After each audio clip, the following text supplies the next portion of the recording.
XXX, The Return of Xander Cage. That's right, the sequel to the best film ever, XXX State of the Union, starring Ice Cube, not Vin Diesel. This one stars Vin Diesel, like the first one did back in 2002, which I think was everyone's favorite action film of the year 2002.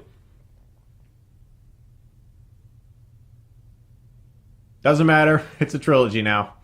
And this film's directed by DJ Caruso, who directed 2016's The Disappointments Room, my favorite movie of that year.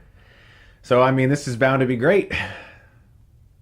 Oh yeah, it's January too. So the XXX program is basically a super secret organization of spies who are super duper action heroes who also really enjoy extreme sports and doing things that don't make sense. Combine the film Extreme Ops, which also came out in 2002, with Die Another Day, which also came out in 2002, and you basically have XXX. Now if you look at the specific Blu-rays that I have strategically placed in my background, that will tell you that I really love dumb action movies. I actually have a major place in my heart for a good old guilty pleasure action film. I mean, look at this shit. I hold in my hand the VHS for Die Hard 2.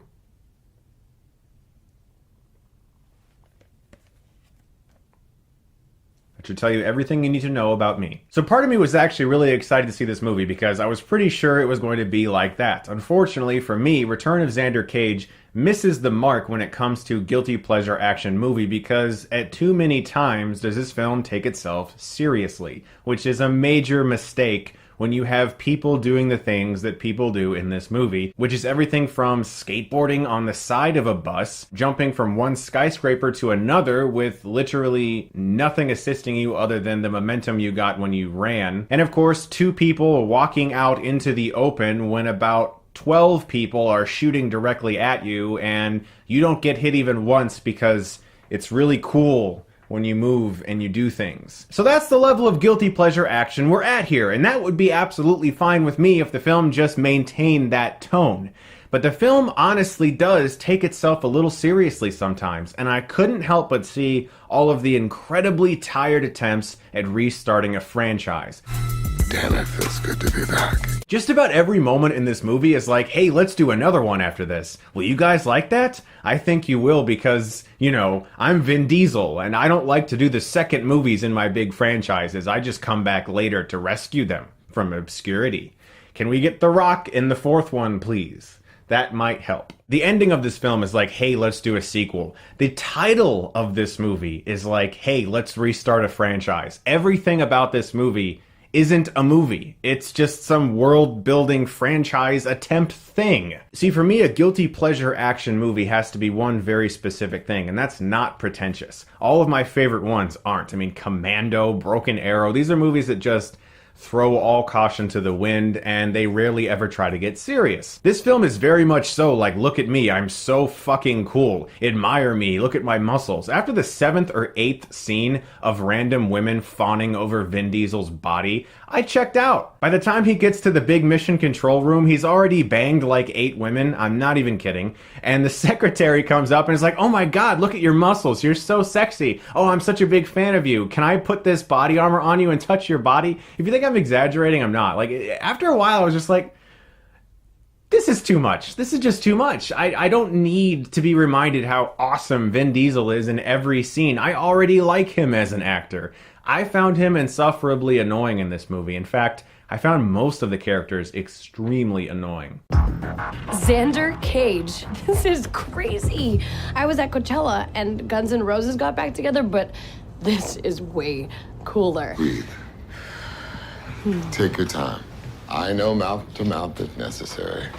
Particularly that girl who was fawning over Vin Diesel in that scene. She is the Jar Jar Binks of this movie. She even has a Jar Jar Binks moment where she's so scared to touch a gun that she drops it on the ground and the gun starts like jumping around, shooting all the bad guys perfectly, just like at the end of Phantom Menace when Jar Jar takes out the battle droids by accident. And I'm just sitting there like, what am I watching right now? Let me tell you some of the people in this movie, and then you can tell me who you think is the best part of the film. We got Vin Diesel, we got Toni Collette, we got Samuel L. Jackson, we got Donnie Yen.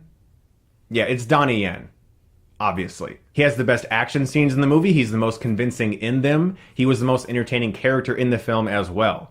Vin Diesel's stunt double was pretty good. Other than that, he basically stood around, punched some people, and said a lot of one-liners. Now let's talk about those one-liners.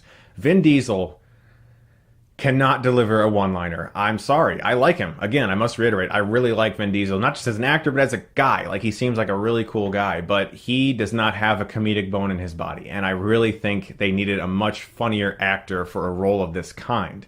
Everything in this movie is so, look at me, we're so fucking cool, let's do another one, that I just couldn't even get into this film. There are a few interesting action scenes that I had fun with, mostly surrounding Donnie Yen. There's a very cool fight scene on a plane with no gravity. I really like that sequence. And there's an amazing, hilarious, laugh-out-loud explosion shot at the end that I thought was just really awesome. But besides that, this movie just didn't do it for me. And I'm a big fan of guilty pleasure action movies. It shouldn't have taken itself as seriously as it did sometimes. But if you're a fan of the other two, like if you actually like XXX State of the Union, I guess you'll probably enjoy this one. I'm going to give XXX Return of Xander Cage a D.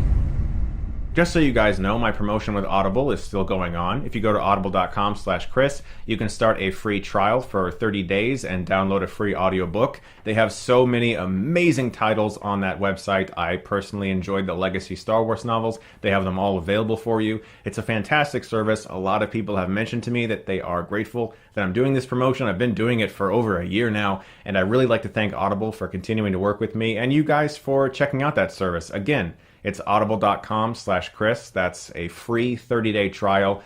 Hundreds of thousands of titles, so many ways to listen, MP3 player, iPhone, everywhere. It's a fantastic tool. Thank you once again to Audible. Please do check out audible.com/Chris for that free 30-day trial. Guys, thank you so much as always for watching. I hope you enjoyed this review. I'll be back very soon with a spoiler review of Split, because I did my review for that like back in November, and I'm excited to finally talk about that ending. I have been waiting for a long time to do that. It has been hard. Ugh, look forward to that this weekend. Guys, you're the best. Thank you once again. And if you like this, you can click right here and get Stuckmanized.